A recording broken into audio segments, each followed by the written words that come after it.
जूनागढ़ विधानसभा आसन पर कांग्रेस प्रार्थी तुलेश्वर नायक नारे दुईटी अपराधिक मामला रही। जिलापाल ऑफिस घेराव को नहीं भवानीपाटना थाना आईपीएस 143 341 283 149 174 धारा अधीन मामला होती।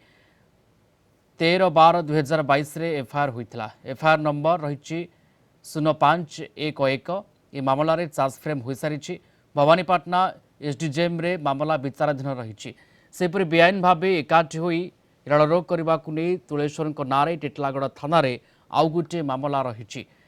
23/3/2016 तारीख में एफआईआर होता। एफआईआर नंबर रही 13/2016।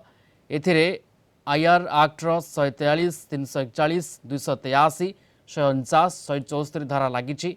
ए मामलें चार्ज फ्रेम हो सारी। टिटलागढ़ एसडीजेएम कोर्ट रे मामला विचाराधीन रही। सुप्रीमकोर्ट का निर्देश क्रमे निर्वाचन लड़ुवा कौन प्रार्थी नारे अपराधिक मामला थिले ताहार तथ्य से गणमाध्यम सूचित करेंगे।